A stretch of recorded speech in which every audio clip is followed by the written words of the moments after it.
Greetings, denizens of the tri-state area. Jacob Weil here. And Blue Dragon 5. And Dragon, I know what we're going to do today.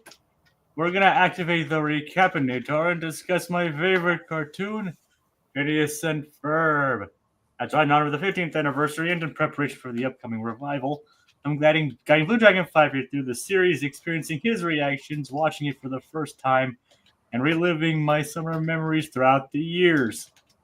Today's episodes are both appropriate for the time of year, actually. Happy for your guys only, and Happy New Year.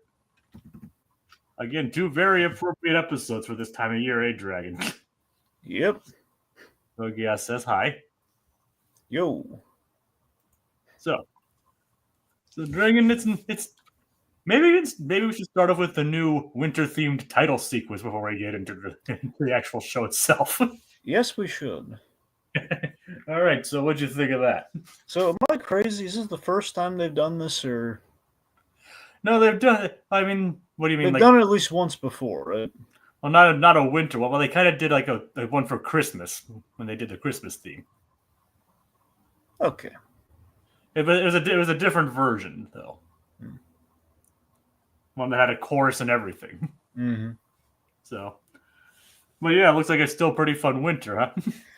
Yeah, so this brings about a lot of spin-off potential here. A lot of seriously, you could have a mini series of, or like at least a season of like an average season of Phineas and Ferb with 14 episodes. Well, I guess now more accurately 12 episodes. But you see my point though. We have like a specific window of time, 14 days, and we say it in the title. That's really interesting. I'm surprised we never explored that. And maybe that's an idea for season 5. Yeah. And heck, they're getting 20 episodes, so there you go. What I'm saying, they could do a spin-off of Phineas and Ferb. That's it's winter vacation. That would actually be a lot of fun. Yeah. Just all winter episodes.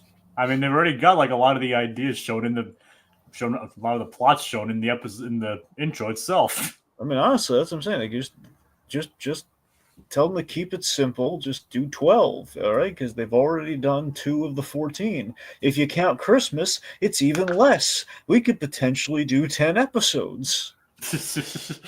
Yep. It'd be like it'd be more like a. Well, I know it's 11. I'm saying we have to split the difference somewhere, okay? Just, All right. My point being, Dan, Swampy, we can't make it any easier for you guys. Yeah, because making cartoons is so easy, Dragon. I'm not talking to the animators. Well, they still have to write it, produce it, record everything. Well, that's true. Yeah, I'm just saying. But yeah, it would be a cool idea though. Not gonna lie. Mm-hmm. If I could convince them to do it, I totally would. So, but yeah, intro's fun, but so is hockey. Yes. What are your thoughts on hockey? Well, I like air hockey. Air hockey is nice. Surprisingly, they haven't made a giant air hockey table yet. Actually, I'm pretty well. I don't know. I think I'm okay at air. I've dominated against people I played with. Mind you, I've played against the same people all the time who have the air hockey table, so it might just be better than like 2 people. I don't. Well, it's air hockey's still fun, and the closest these boys ever gotten to air hockey was like the golf was when they did the putt course. Oh yeah. So yeah, I've honestly never played much hockey. I mean, I have kind of like a little hockey rink that I can go to nearby, but that's open all year. But I don't really do it that much. But I do like watching hockey, so there is that. Now, how about the episode itself? Episode itself, I mean, I think it's pretty funny. I would say, I thought this was a pretty solid group. Again, pretty solid premise. Kind of like pilot for our winter spinoff. them doing Hockey Z9. Yes. So, we all but dig, and we all know where the real action is, right? Yes. Croquet Y8. Yep. That's where the real action is. Well, yeah. So remember how I mentioned that when we did My Fair Goalie that they would be bringing back the theme for Football X7, Yep. and here it is. Yep. I picked up on that. And honestly, I think this song flows better than the original one. I would agree with that. Yes. But we're getting a bit ahead of ourselves. Yeah.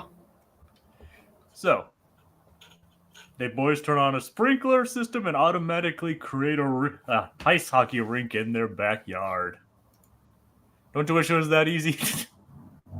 Yeah, it would be really nice for that. Well, then again, I mean, Phil from Hey Arnold showed us it was that easy. I don't remember that episode of Hey Arnold.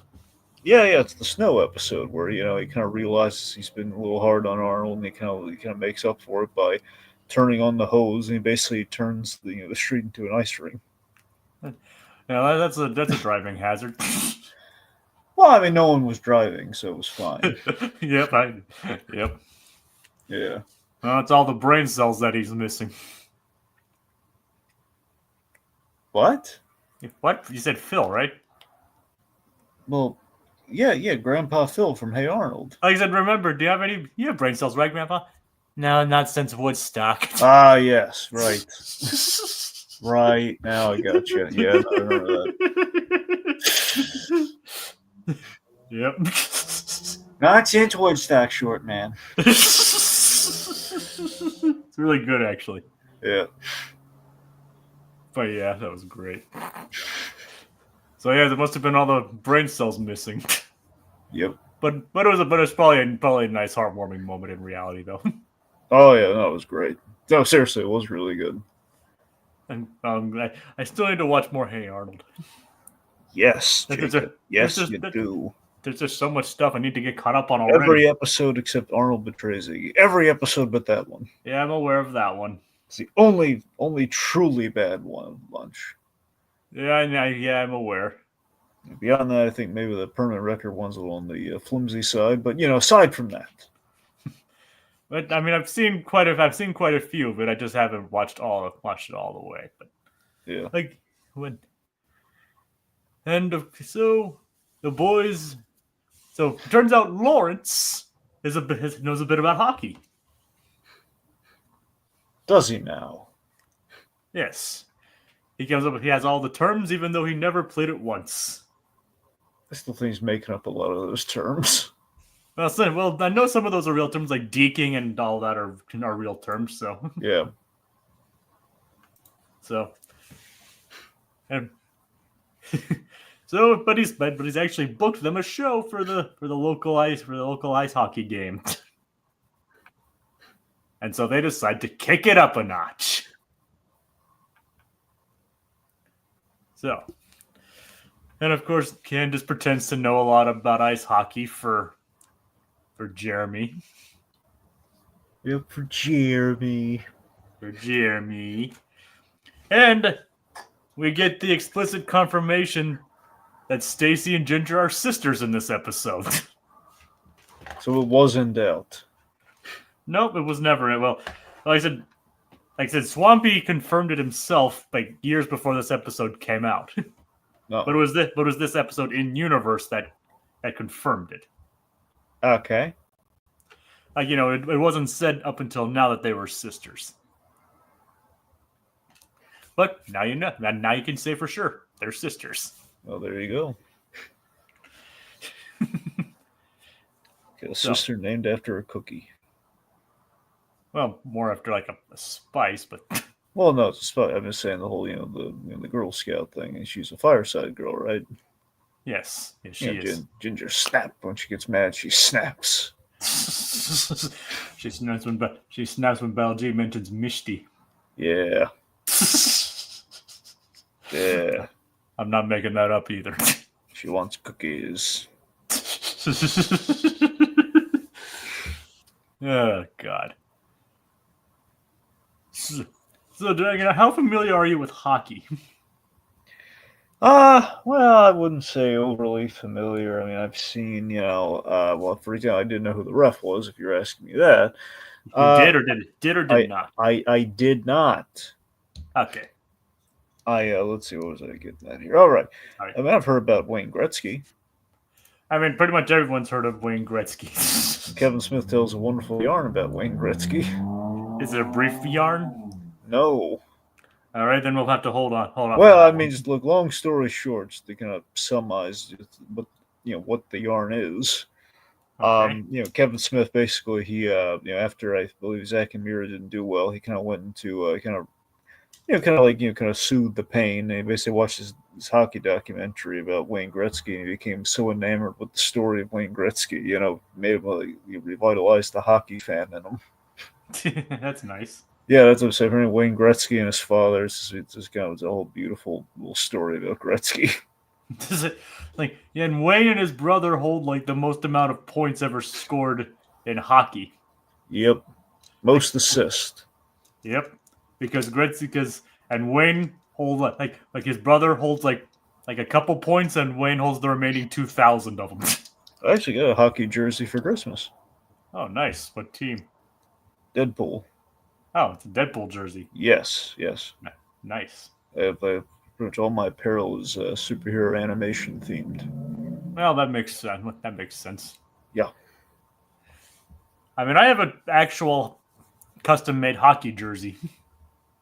Custom made. What I got? Well, they sell blank jerseys, right? Yeah. Well, I got mine with a custom number and my name on it. Oh. Have you ever played hockey? No, but it's just more like to wear to the games and all that, or to wear or to wear when you're watching the game. Okay. For some reason, my mind started drifting to Strange Brew. Okay. All right. I don't understand that reference. Do you, Dragon? Strange Brew. Yes. You might have to explain that one, Aquatad. I don't know, maybe it's like it's that mead that Strange makes Thor. I don't know. But they've been a filling cup. Yeah.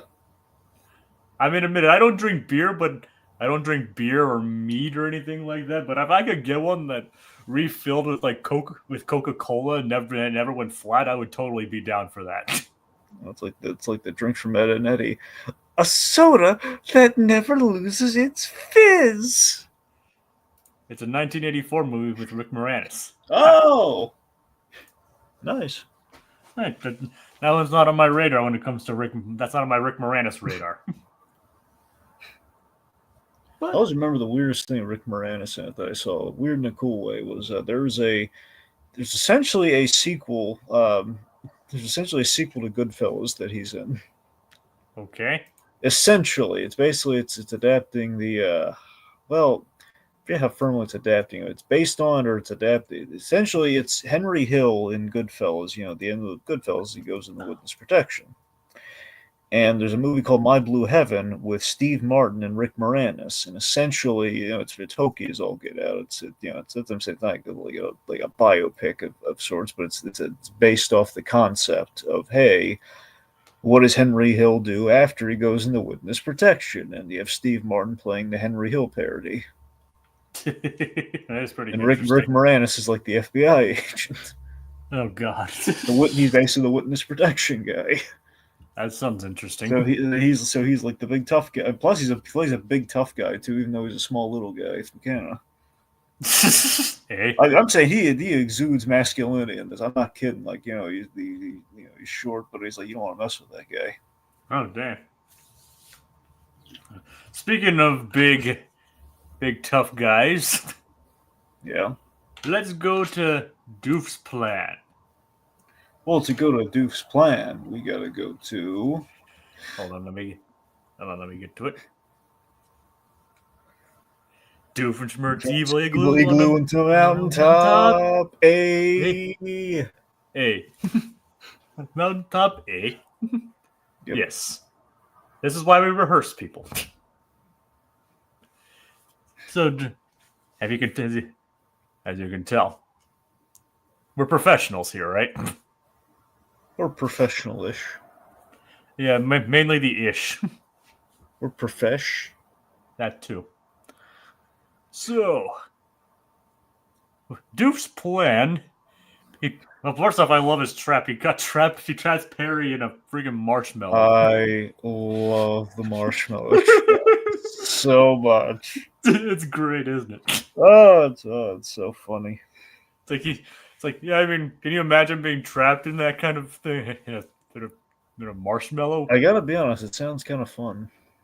It does, but not if you have platypus hair in it. I guess, yeah. But you gotta admit, his igloo does look pretty cozy, right? Yeah, that's the thing, yeah. I mean, forget like turning himself into the abominable snowman. Just like rent out your igloo and you'll be raking in the dough. Oh, yeah. I put your igloo up for on it like Airbnb or something. Yep. But seriously though, he thinks that he needs to be. He's too much of a nice guy. So he needs to be more like the abominable snowman. He plans on serving everyone in the tri-state area snow cones. Don't worry though, they're lemon. He's dragging. That's the adorable snowman. Well, now he is. He'd start off like that. Oh no, but that's who he is now, though. Mm-hmm. But no, and Doof's willing to take his place. Yes, so Doofenshmirtz plans on using the Abominable-inator. You gotta space it out like that. Abominable-inator. It's actually, I don't actually think it's that hard to say. Well, no, it's not, but that's how he says it. Abominable-inator. Great, now wait, it is actually hard to say. What am I thinking? If you have to say it fast, it is hard to say. Mm-hmm.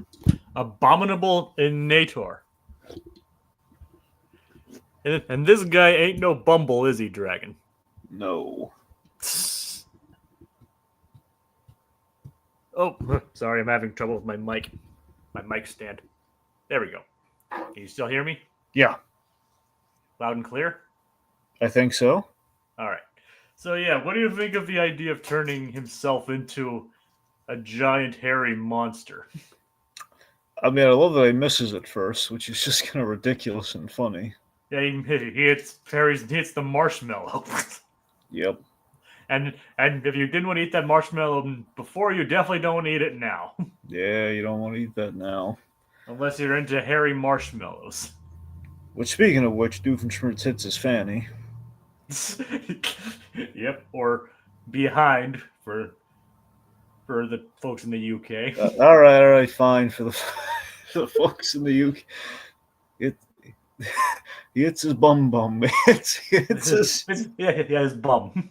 I know, I was throwing bum in there because it was funny. Yeah, it is funny though.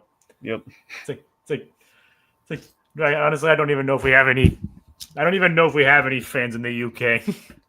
Fans from the UK, speak now. I don't think we have any.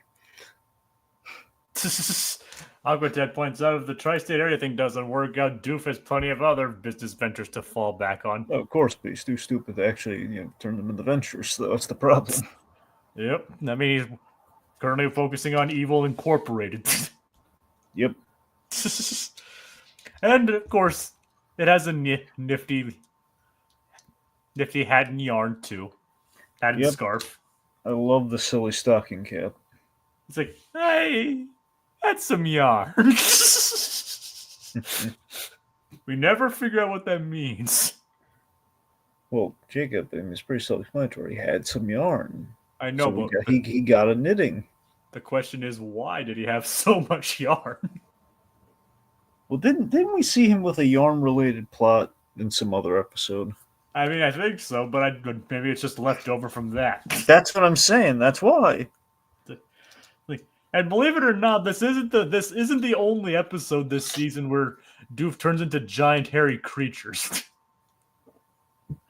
Maybe he's got a glandular problem. Pretty much, I guess. There is a future episode where he turns into Also another kind of giant hairy monster. So kind of a through line there, if you think about it. Yep. And funnily enough, it's kind of related to Krampus. Oh. Or at least an allusion to Krampus. So it's not a holiday episode or anything like this is. Well, maybe he and Perry can play Krampus. I've heard of that. What is it? What is that again?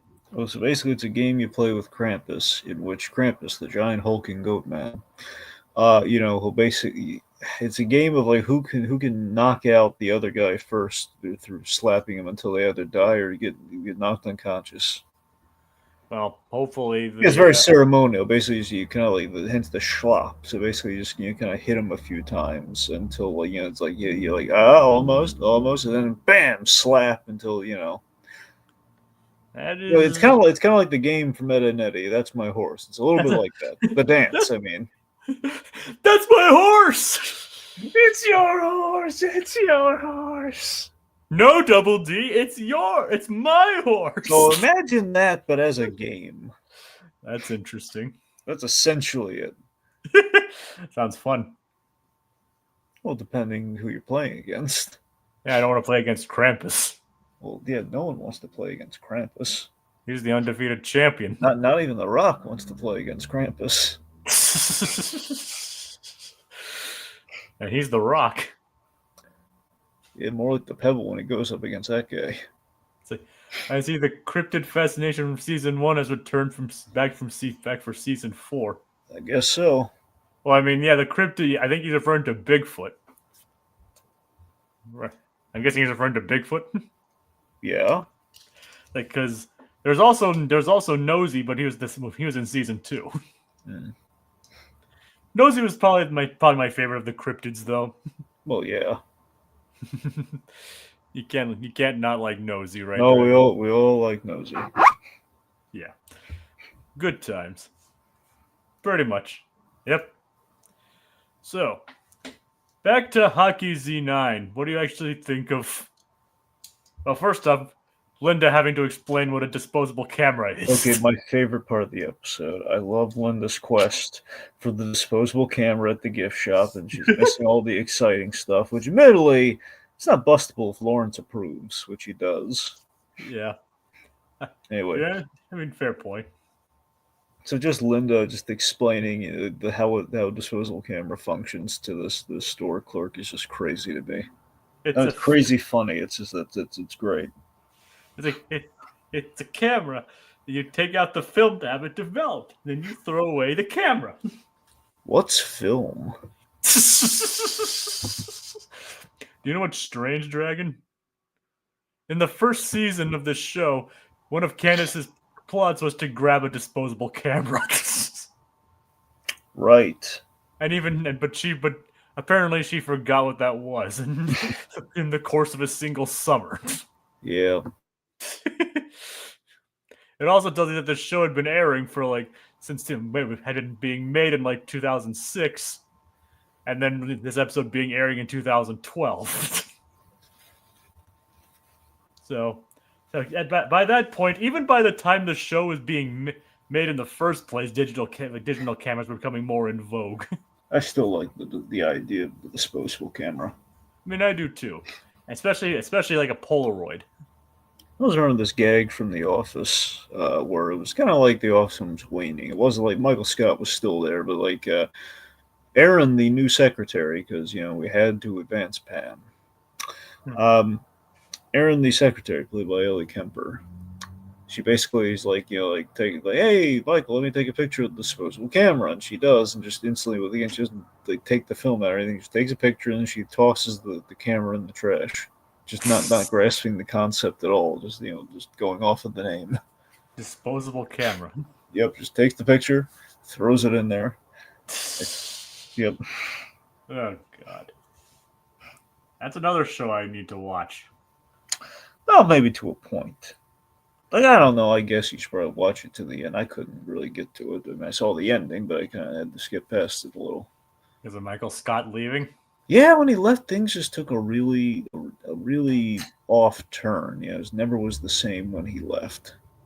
All right, now I know I gave it the old college try. I really did. I stuck with them for a season where they were just looking, they're aimless and directionless, and then it didn't improve. How familiar are you with Parks and Rec? I have watched through Parks and Rec, but I only watched through it once. Well, I heard that was pretty good though. No, it's good. It's good. I mean, I think the supporting characters were kind of better than their main plots often, but I mean, that's where Chris Pratt got famous. that's what I'm saying. So, get your Chris Pratt, you get your your Nick Offerman. Nick Offerman was very much a breakout. Of course, I like as I mentioned before on this channel, like I don't even watch Parks and Rec, but even I know the power of Ron Swanson. Yeah.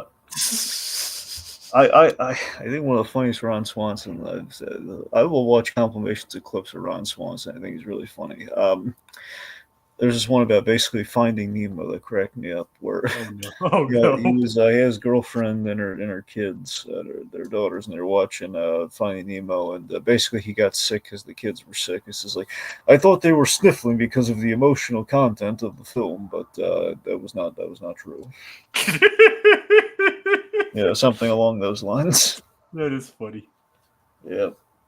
And of course, the famous improv line that Chris Pratt came up with, Googled your symptoms and it looks like you have network connectivity problems.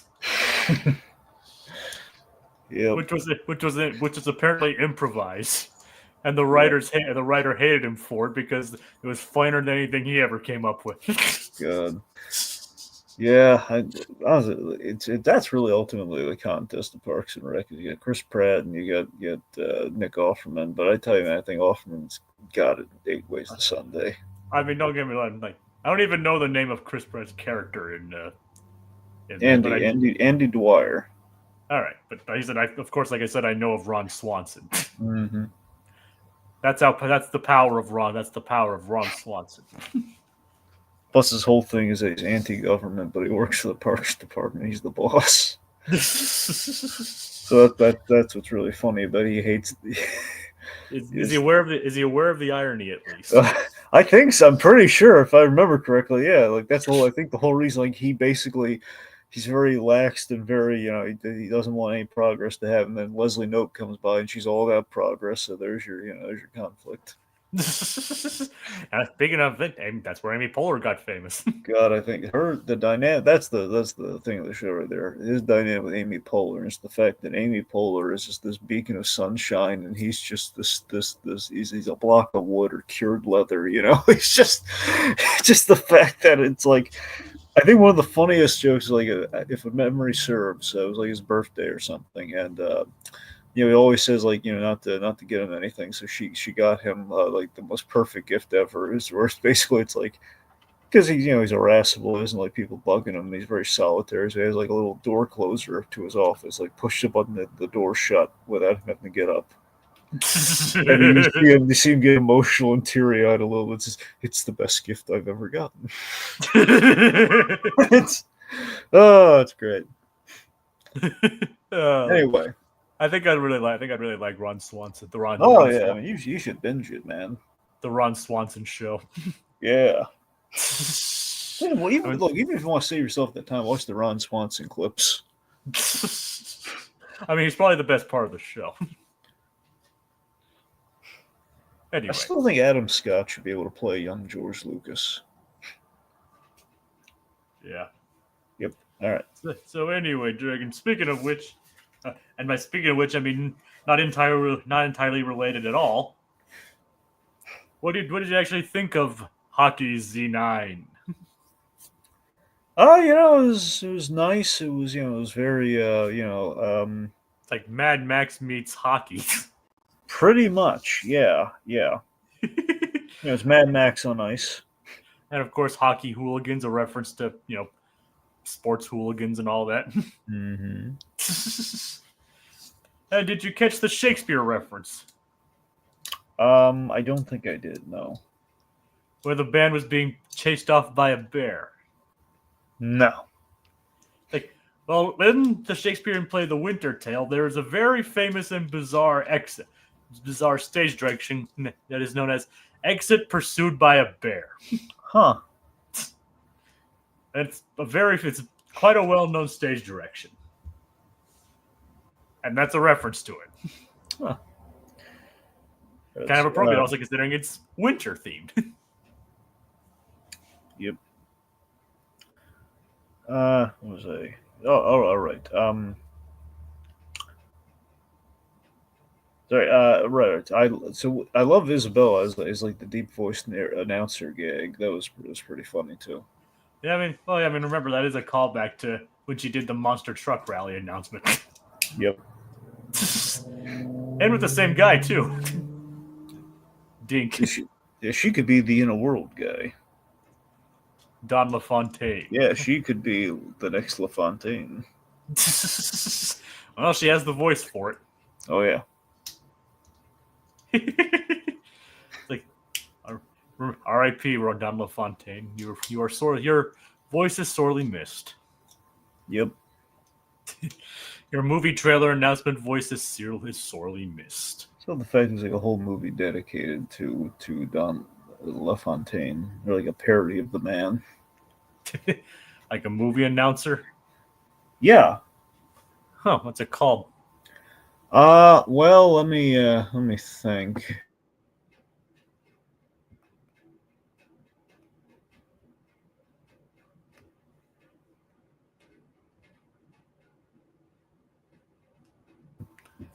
Not sure.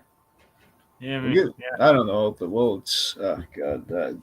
Fred Melamed was in it. He played her father. He basically was the Don LaFontaine role. It had Ken Marino in it.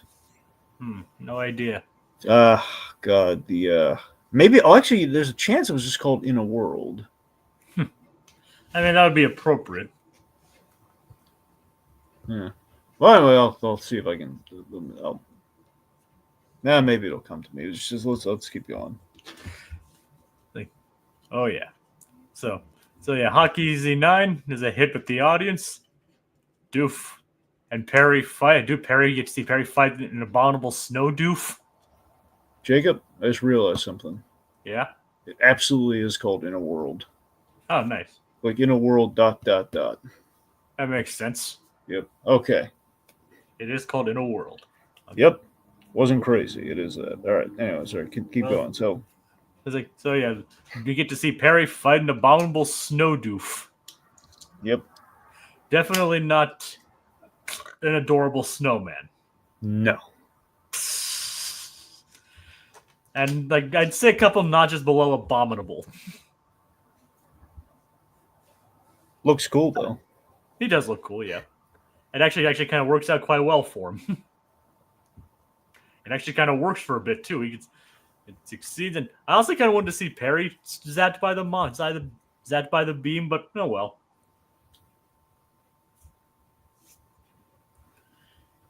Perry doesn't even really do anything to stop Doof after the slide.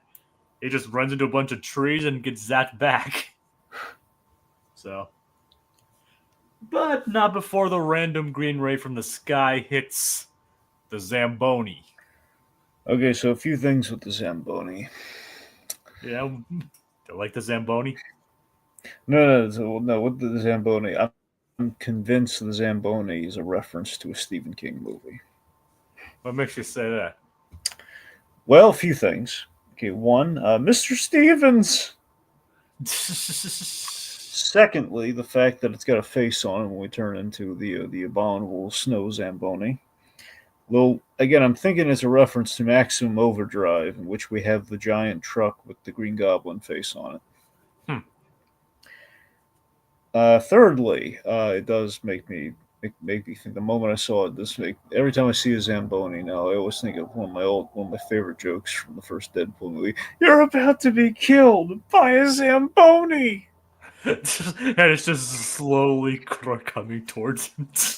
You're gonna die in like 5 minutes. The guy could have easily just gotten away.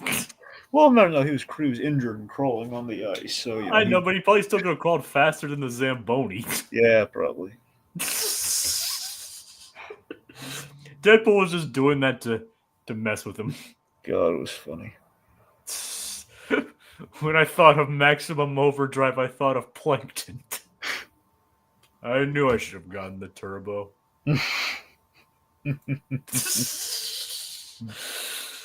I showed you that video where someone played like his voiceover clips of Perfect Cell, right?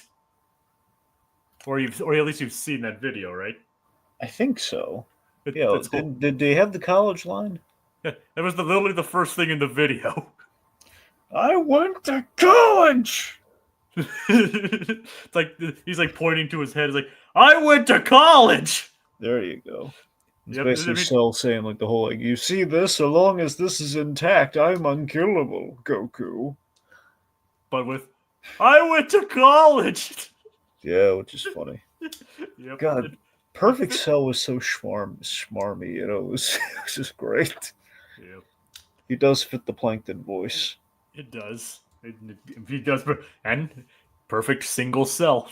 It's really crazy how like Cell had like 3 voices. Well, one for each different form. That's what I mean. Like each form had like a different voice. Usually, I think the sorry, not Imperfect Cell was the first one. The one that drained everyone. Yeah, I'm trying to remember what the second one was called because semi-perfect. No, we didn't call him something like that. But whichever the middle version. I always loved that. I had the action figure of that one. I always thought that was really cool. And but however, when you watch the anime, his voice is really dumb. The original dub or the Funimation? No, I just mean I think just the Funimation, like in general, like when they do the Funimation, like the way his voice sounds, it's very stuffed up, kind of like he's very phlegmy. All right. Yeah, basically made him sound here. Like it's really weird because we know ultimately he sounds kind of like bloated when he blows up, but it's like they made him sound like the whole way through. Yeah, like come here, 18. Something. And it is like imperfect cell, semi-perfect cell, and perfect cell. It is semi. Yes. Okay, well, semi. What do you know? All right. Think who knows? Maybe one day we'll talk about perfect cell. Don't be crazy. We'll have to. People might have to wish for it. Yeah, they will. They'd have to find 7 mystical storied orbs that might have some indication of different numbers on them, and then you gather them all together, make a wish. But I mean, who has time for that? I don't know. It sounds ridiculous. And yeah, come on, Jacobs. Get with it, man. All right.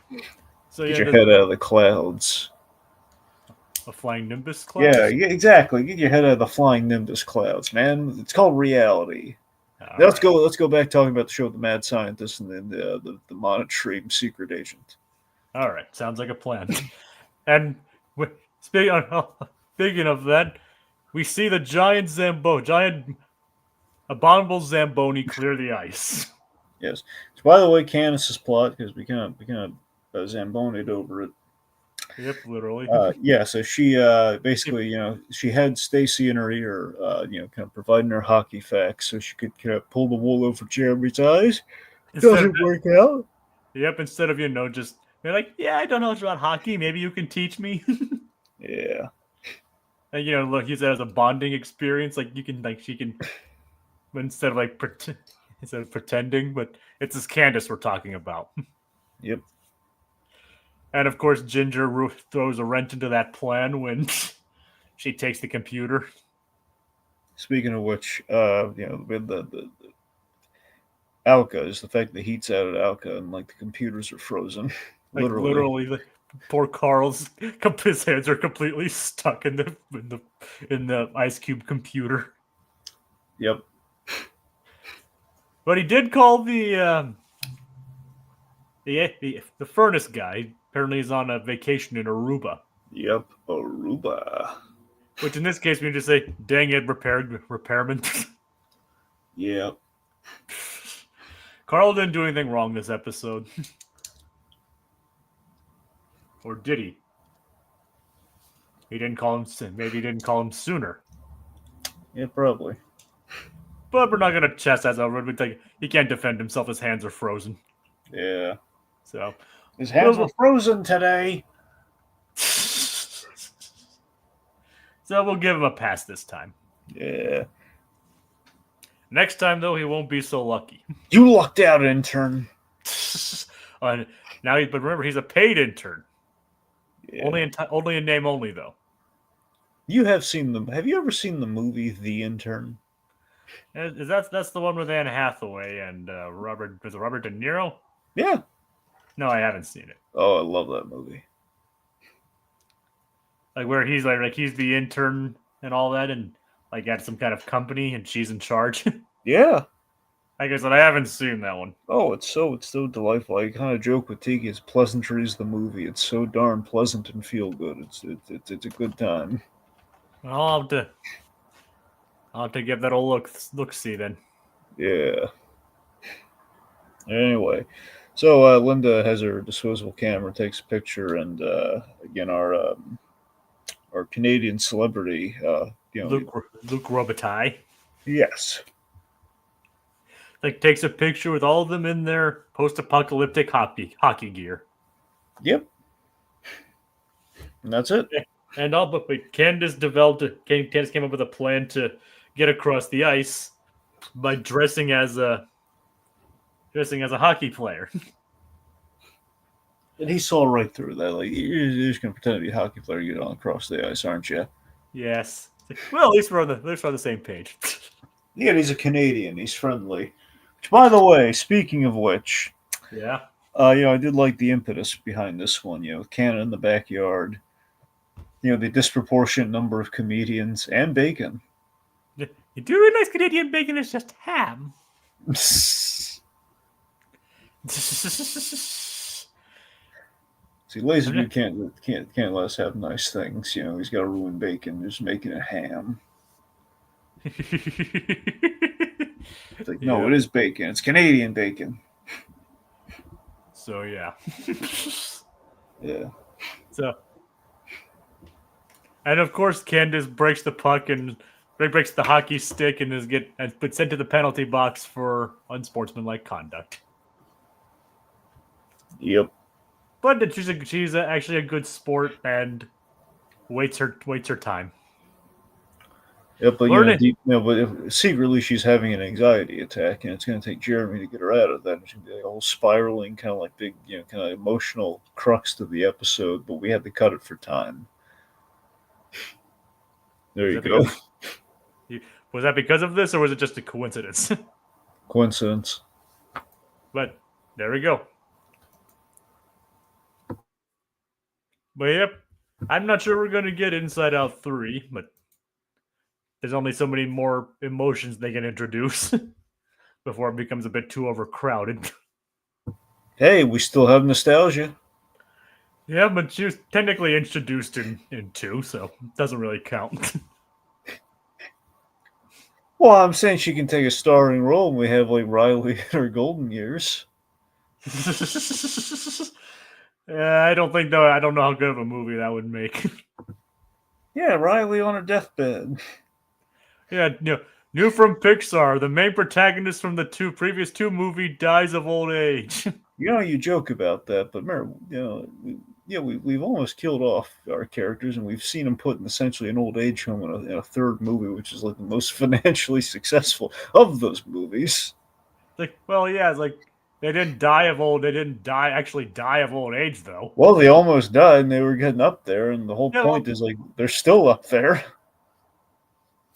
Yeah, I mean, Dragon, look, I'm not going to deny the incinerator scene was intense. Look, okay? I'm just saying we have had both. We've had characters on the precipice of death, and we've had characters in retirement homes with Carl Fredricksen. We've had characters who actually have died as the premise of a movie with soul. So we've done a lot.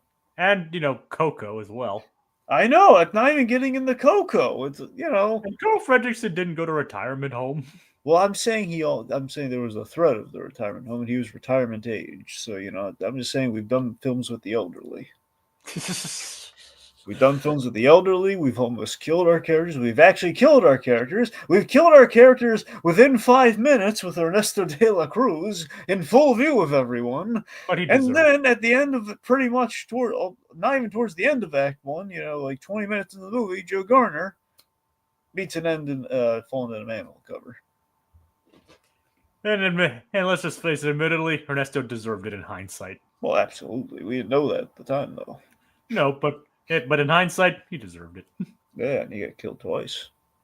Same way. Well, we don't know if he actually died in there. We just don't see him again. Yeah, you're right. Fine. Well, I'm saying it probably didn't tickle. Well, most likely didn't, but the only thing that died was his reputation. There you go. And, well, technically, if everybody's going to forget about him, then he will die, if you remember. Well, they're not all going to forget about it. Come on, he's not going to leave. Everyone will remember, oh, yeah, hey, you remember that terrible, do you remember that guy, that really shady thing? He actually killed, like, the real guy basically killed the real Sinatra. Yep. Inside Out 3, Riley may need glass. It's like another episode of Hey Arnold. We had Dino Spumoni, we had the fake new Dino Spumoni. Oh, God. You remember that at all? No, I don't remember. Oh yeah, that's a great one. The Dino Spumoni fakes his death, and basically there's like a new younger version of Dino Spumoni that's taken over and doing all his old gigs and everything. It's all leads into like an actual fist fight with his younger replacement who's moved in on his ex-wife. Oh God, oh, that's crazy. That does sound funny. Yes. All right. He pretends to be his own ghost, Jacob. Oh God. and all the boarders think it's real. They all actually think he's a ghost. Oh Jesus. Like a real ghost. They think he's like, oh God. I'm guessing like Arnold's the only one who knows the truth. Well, that's the thing. Like Dino left all of his stuff to Arnold, and so he could help him secretly carry out his affairs. But so Dino gets spotted, and they all okay. Well, Dino, the jig's up, and they all said Ernie like walks up to him, it's like, Arnold, why didn't you tell us Dino's ghost was haunting the place? Because he wasn't a ghost. It's like Arnold. How does Arnold get wrapped up in all these crazy messes? I don't know. That little football head gets in some crazy adventures, doesn't he? That he does. And, all right, moving on. And speaking of weird heads, I'm surprised you didn't comment on some of the weird Phineas angles this episode, Dragon. Well, that's next episode. Well, there was also some in this one too. Well, they're really noticeable in the credits of next episode. All right. Seriously, yeah. It's like freeze frame credit central with the next one, but Aquatet remembers Dino. Yep. All right. How about it's time for some Happy New Year? Happy New Year! Yep. Again, 2 very appropriate episodes for this time of year. Yeah. We did. Who would have guessed that starting in January of 2023 would have resulted in this episode landing in this exact spot? Yeah.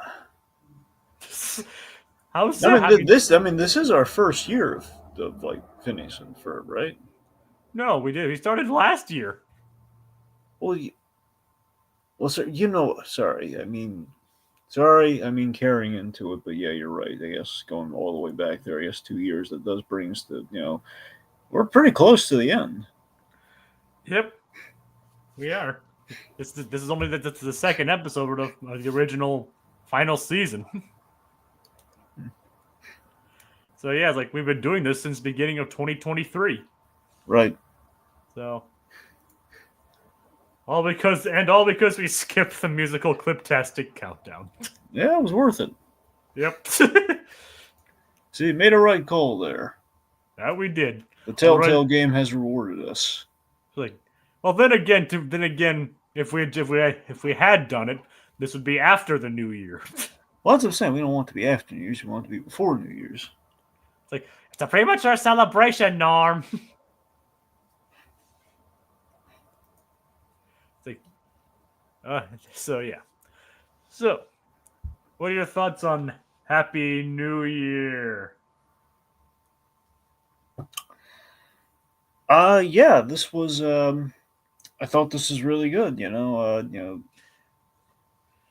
kind of a fun. Honestly, this was kind of a nice little. I mean, it's kind of weird that we're kind of going this early into season 4 with a New Year's episode, but I don't know. Maybe it's fitting. It does have kind of some finality to it. I don't know. I think it's refreshing that we have like an end of the year, kind of New Year's celebration, Phineas and Ferb, which I never would have expected with a show that is entirely set in the summer otherwise. Yeah, it is kind of interesting when the show steps out of those boundaries. Yeah. And maybe next year we'll be finished with Recap-inator when the show itself returns. We shall see. As we mentioned, we do plan to do season 5, but we're gonna be finishing this up first. So yeah, we will be covering that. Hopefully, we're just hoping to be finished before it starts. That is the hope. Yeah. I mean, if I count the episode correctly, we have it probably until like July. Like we haven't I believe we'll be finished probably sometime around July or so. Well, we'll see what happens. Yeah, so we'll be cutting it really close. If that's the case, it'll be double worth it since the second Cliptastic Countdown isn't even on Disney Plus. Yeah, I mean we're not missing much with that one anyway. Oh, Dragon, I forgot to mention earlier. Did you notice that in the beginning, in the intro, did you notice they actually re-recorded Phineas's voice for "Come on, Perry"? No, I didn't notice. You did notice? Oh, yeah.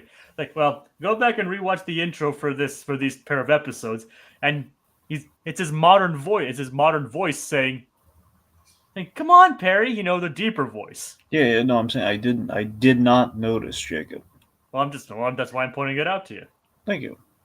But if you listen to it again, I said it has this more modern voice. Yeah, no, I got you. But they never went back to replace it in the actual intro. It kept reusing the original high-pitched voice. I don't know why they did. Yeah. Okay, so you're saying for this one, for the winter one, they used the original voice for the regular intro. They had actually swapped it out. No, it's no. This is the one they swapped it out on. Like they re-recorded him saying, "Come on, Perry," but in the usual intro, like the usual, during the summer episodes, they switched his voice out. Okay, now I think I got you. Okay. They kept it. Okay, I think I messed up there.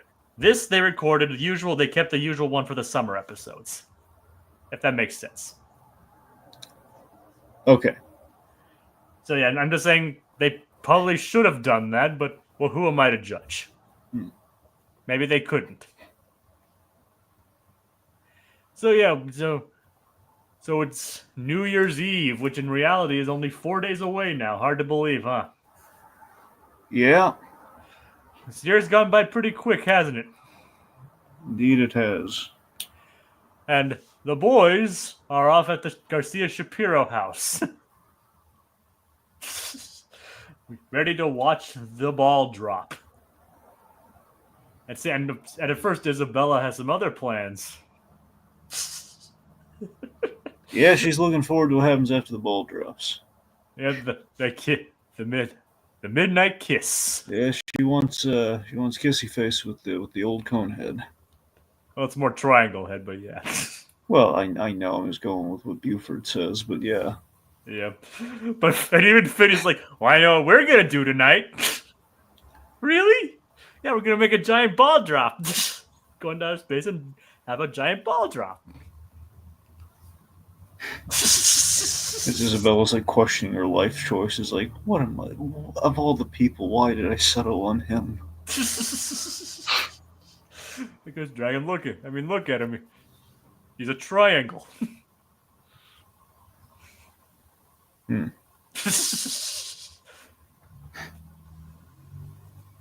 you're waiting for an explanation? No. It does make me think that maybe Isabel's just got like a big ego on her, whereas like she just every time he looks at her, she just wants him to be pointing to her. You know, or it's just a me kind of thing. Maybe. Yeah. That's entirely possible. Okay. But so Anyway, yes. so we're at Miss Garcia Shapiro's place while they're building a giant ball in the backyard. Apparently, Miss Shapiro is not really great at adult supervision, unless she's just approving all of this. Yep. And Candace is off with the adults to go to the adult party. To the grown-up party. And we get a major appearance from Stacy for the first time in what seems like forever. Well, we saw it last episode. Yeah, I know, but I mean, I'm basically referring to this two pair of episodes in general. Like, this is the first time we've had like a major appearance from Stacy in a long time. But so it's Yeah. nice. So it's nice to see her again. Yep. Well, we need the best. We need the second best Kelly. Yep. Who? Yeah, the second best Kelly. Yep. Who? Not Gene Kelly, but the other one. I know. I know exactly who you mean. Okay. Who? You know who. Yes. Not in person, but I do know her. Yeah. And is Vanessa You in know this episode? who. I know who. We all know who. Yes. Kelly. Yep. Is Vanessa even in this episode? No, she's not. No, she's not. Just a moment of silence. Okay, we're good. Okay, moment's over. But there is a consolation. Her voice actress sings the song. I had a feeling. I thought that was her. Yep, Olivia Olson sings the song. Yeah. So we got Vanessa adjacent. So the boys doing a giant ball drop is pretty interesting, especially since it's from space. I mean, kind of standard. I think the best part is probably what's your favorite part of the giant ball? Oh yeah, you mean all the stuff inside the ball? Yes. Or even if you think the outside of the ball with all the screens is the coolest. I mean, the screens are cool, but I mean, I love the interior. I love the idea. You have like the giant punch bowl pool. You got the. I think the balloon animal room's probably one of the coolest things. Yep. I thought the coat gag was really funny. Yeah, what about the infinity slide? Yeah, you ride the infinity slide in this episode. Yeah, but I got up close and personal with the infinity slide. Yeah, your animated counterpart just couldn't help himself. Had to get on the infinity slide. Yeah. Yeah, you had a lot of funnies in this episode, didn't you? Yep. It's like she never busts them. That was the most you line in this whole series, right there. That's you. That's who had. Someone took a snippet of this podcast and animated to it, right there. It's like, I'm gonna bust them. She doesn't. She never busts them. Exactly, right there. And internet land isn't a real place. Yep, that was also you, but to a lesser degree. The first one, though, absolutely you. Yes, it is funny. Yep. This ride never ends. How exactly would the infinity slide work regarding the laws of physics? Who knows? The boys don't exactly follow the laws of physics, do they? No. The laws of physics just basically bend to their will. They're like mere suggestions to them instead of actual law. Oh yeah. But yep, the ball drop's cool. Dropping from space, also cool. We'll get to probably the coolest part later on, though. Yep. So, Candace is taking her own New Year's resolution not to bust the boys. She's going to an adult party with her parents and everything, and she's trying to put the old childish busting habit in the past, but she's like a junkie looking for a fix. She can't help herself, and she's got an hour left. Yep, and she's how is she reminded that she has an hour left, Dragon? How exactly? There was a lady in the bathroom who, yet again, per her own resolution making, She was eating a sandwich in the bathroom, and she just can't help herself. She's like, "Well, I still got an hour left," which gave Candace the light bulb. Is the fact that we have a woman who's just eating a sandwich in the bathroom. I mean, to be fair, of all the things you could be doing in the bathroom, Well, at least thank God she's not sitting while eating the sandwich, but she's eating the sandwich. I mean, like I said, of all the things you could be doing in the bathroom, that's probably on the lower end of things, of gross things. Like she's not eating it off the floor or sitting on the toilet or anything. So, Well, that's why I was gingerly kind of alluding to that, Jacob. But yeah, I know, but I'm basically hitting it with a hammer. no, I detected that. Yeah, I'm smashing it with a hammer. smash it with a hammer. Yes, that's the reference. That's what I was referencing. Oh yeah. It's like, so yeah. So, Dragon, I hope your New Year's resolution is something other than no longer eating sandwiches in the bathroom. Oh no, not doing any of that. Well, I hope you didn't do that in the first place. Oh no, Tiki on the other hand, I have no way of knowing. I would hope not, but you know. Well, I'm not gonna say anything. I don't know what he does. I don't know what he does in private. It's none of my business. So, That's like we don't know what you do in private either, Dragon. well, of course not. No, I'll tell you one thing: he's not eating sandwiches in the bathroom Well, how do we know for sure? because I wasn't hungry. All right then, fair enough. Believe it or not, I don't go to the bathroom hungry, Jacob. All right, that's fair point. Anyway, I mean, people do stranger things in there, though. But I'm going to move on from this subject. okay, I'm sure you're probably glad of that. yeah. So, speaking of uncomfortable, it's very cold in Perry's lair. Yeah, Major Monogram, the truly evil man that he is. You know, he's saying, "Oh, we're all suffering since the heat's out, and the repair guy's in Aruba." And real, he's probably in Aruba with him right now. It actually turns out they're probably in Aruba too. Yep. Perry's freezing basically everything except his beak off, and they're just hitting it up in Aruba. Just a big jerk, that Monogram. Fun fact: I once found when I was at one of my previous jobs, I actually found a nickel from Aruba. Yeah. Yep, I have an Aruban nickel somewhere. Somewhere, you don't know where it is. Well, it's in my coin collection. Okay, there you go. At least you know somewhere. It's like I was thinking you'd know at all where it was. Nope, I just don't know where my coin collection is. Thank you, Owen Liff. See, see that joke had layers.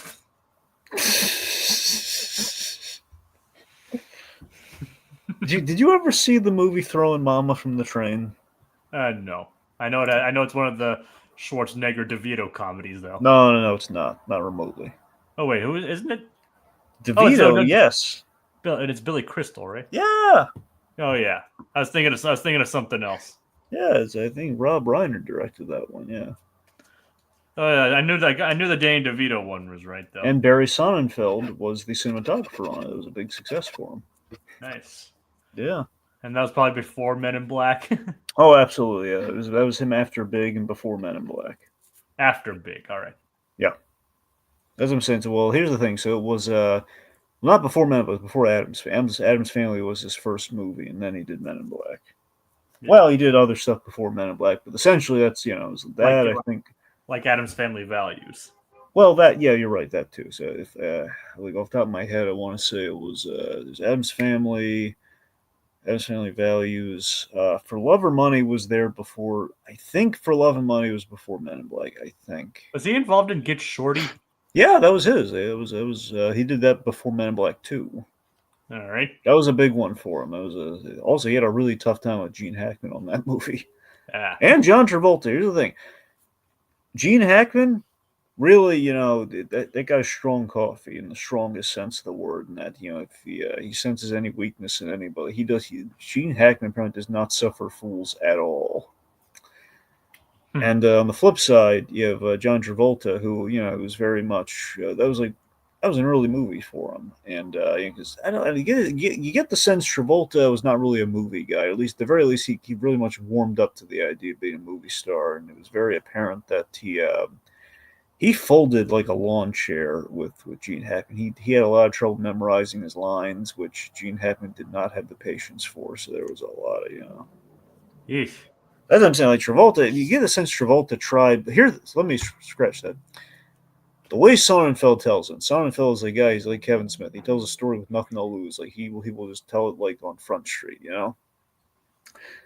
Even more so than Kevin Smith, frankly. I mean, Barry Sonnenfeld, he just tells you how it is, warts and all, kind of a thing. And he basically, because he just recounts like literally, the guy remembers like the exact exchanges and the stories like that. So I mean, he will tell you like he like Travolta just he literally was like crying on the phone, begging him, like, I can't memorize all these lines. Can we just shorten a few syllables or something? And the fact is, like, Travolta, he waited until like the last minute to even read the script and memorize his lines. And that's what I'm saying. Travolta he was like a movie star kind of a thing. He loved the lifestyle of the movie star, but he was a movie star, but not an actor, if that makes any sense. Yes, Like Hackman, actor and movie star, but maybe in slightly negative sense, only in terms of how he interacted with the directors and the creatives. But again, really good. He delivered though. All right. He delivered and he gave respect to the people that really put in the work. It would seem like, for example, I don't remember any complaints about Hackman on Superman or on probably Hoosiers. I'm sure he was probably great on that set. I wouldn't. I have no idea. Quick and the Dead, though, again, he needs some coaxing on that one. He did not respect Sam Raimi, so. Yeah, it sounds kind of. I think he was hard to work with. I know that's the thing, which it's a little disheartening, but still, I mean, he delivered.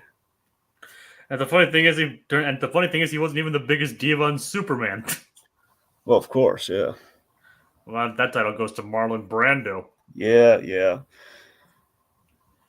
At least that diva, the whole diva thing was funny though, with Brando and Superman. It all worked out. Speaking of not memorizing lines, I know that in terms of that. Here's the thing, at least but also good news there is that he didn't share a scene with Hackman, so. Yep. And I think that even if that's the case, I think Marlon Brando could have easily out coffeed Gene Hackman. Oh, absolutely, yeah. I mean, you remember the story of how Brando got talked into the role, don't you? Like, no. Oh my god, yeah.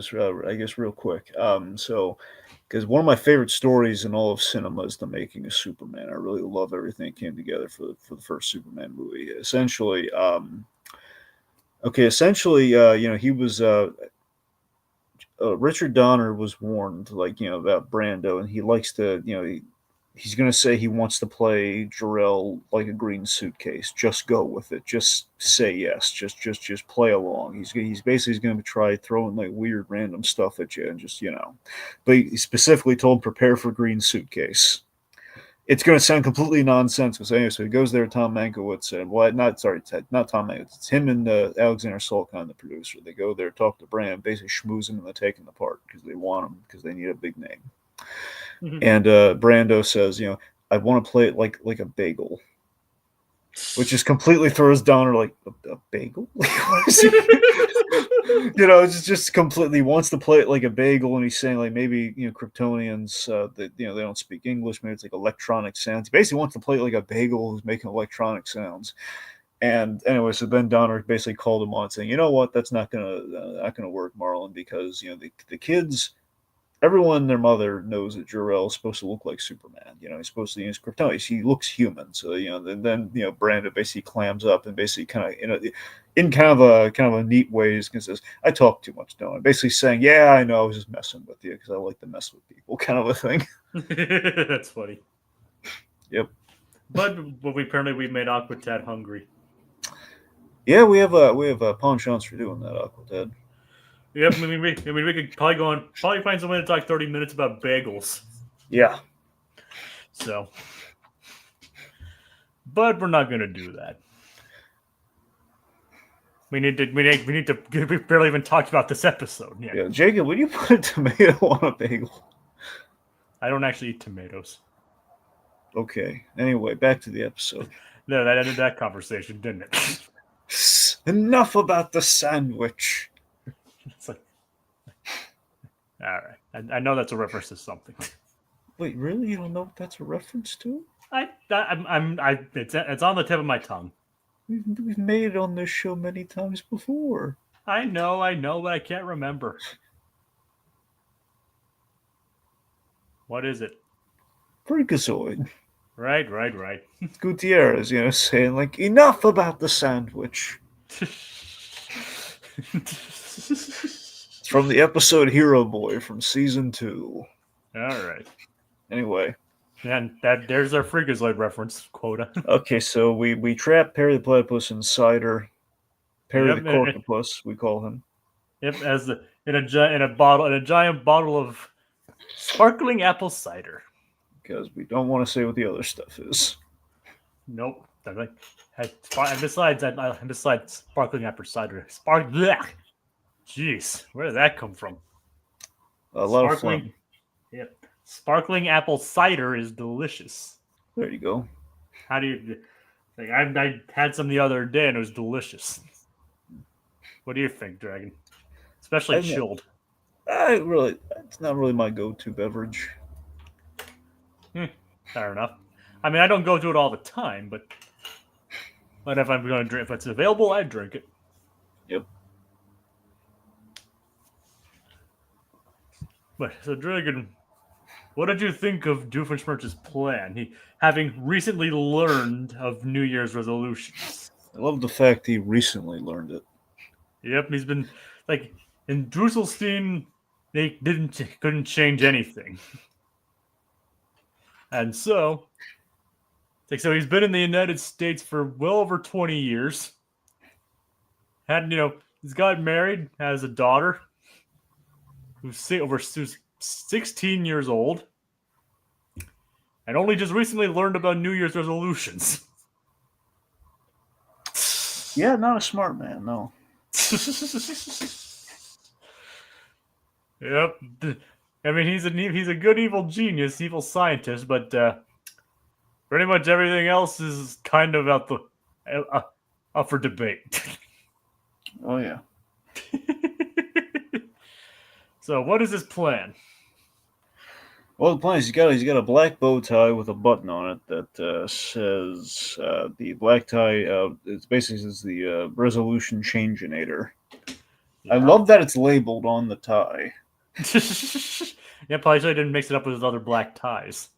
Exactly. So basically, he's going to use this to change when the ball drops. He's going to use this to change everyone's resolutions to basically fit in line with the resolution to help him take over the tri-state area.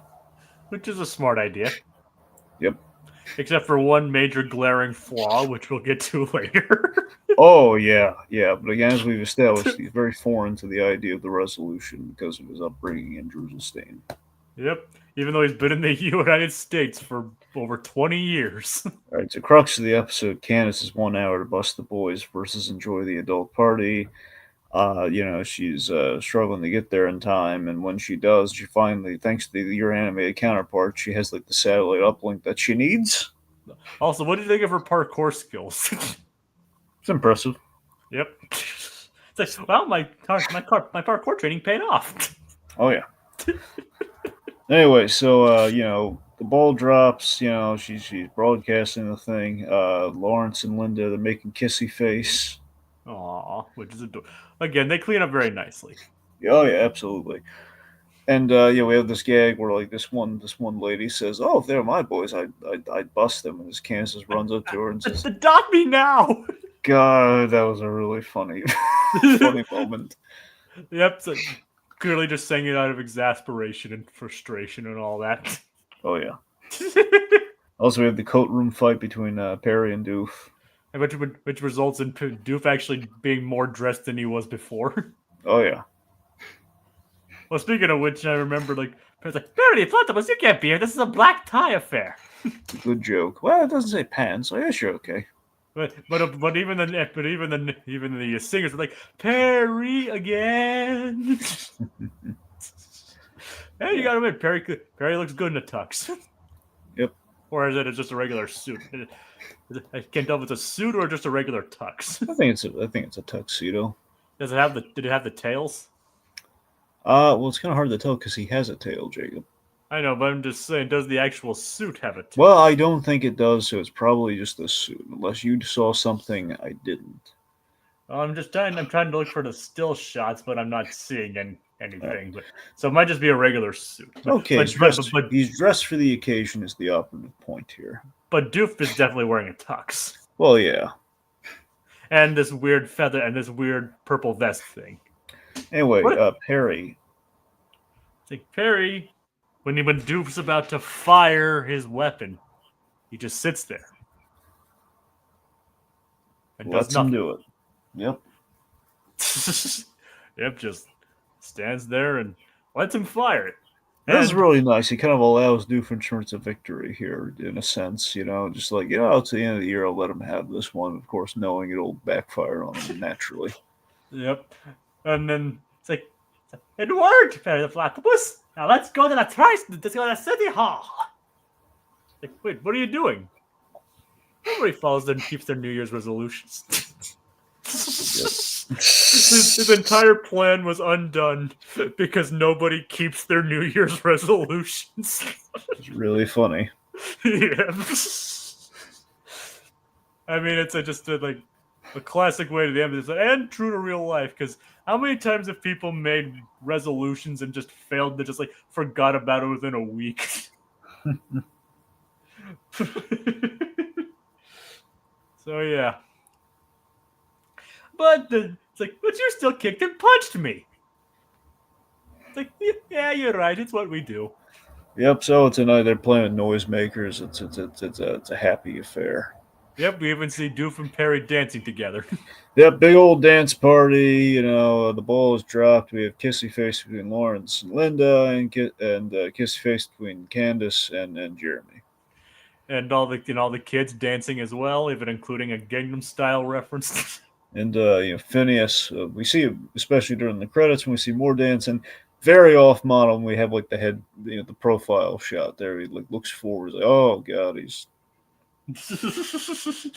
Well, I remember one of the people that worked on the show. I don't know who it is. I don't know who it is, but why don't you draw someone posted a picture of front-facing Phineas. It was like, hey, why don't you have Phineas facing forward like this? And then because he looks like that. He's been trapped by societal convention before Sidetrack even happened. Dragon, one day you will understand what Aquatat is talking about. Okay. It's actually a pretty clever scene. All right. So, anyway, yeah, it's all a good time. Everyone's celebrating. The ball drops, and then, which is probably the coolest feature, takes off into the air and explodes into fireworks. And I love Ferb's line, Yeah, it's really nice. It's Old Lang Syne literally means old long ago. But I rather think of New Year's as an unspoiled universe. It's a great line. Oh, yeah. And everyone's just dancing, enjoying the New Year. But Dragon, wait. We forgot someone. Who did we forget? Let's say his name together, Dragon. Norm! Yes. We forgot Norm. Yeah. He's celebrating the New Year's too. Yeah. And he even found a date. Yeah. A window AC unit. Good. Do you think the couple will last? I really don't. I don't see it going past a week, maybe a couple months tops. It's a fling. Yeah. He's a robot. She's an AC unit. Yeah. They're gonna run hot and cold.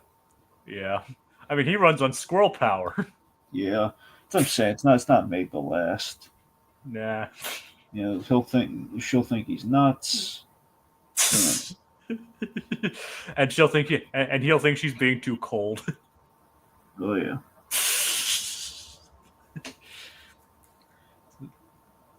Yeah. So yeah, Norm's enjoying himself. Everyone's having fun, and it's a happy new year. And it's actually our last episode of the year too. Yeah. So again, as I mentioned early on, very serendipitously timed. Serendipitous, yes. Yeah, serendipitously timed. Not the last time we'll see Norm's dating life. Aquatad teases. Yep, there is an episode that explores Norm's dating life. Does that pique your interest, Dragon? Absolutely. And I will say this, it's not an AC unit this time. Yeah, he's moved on from the AC unit, so it obviously didn't work out.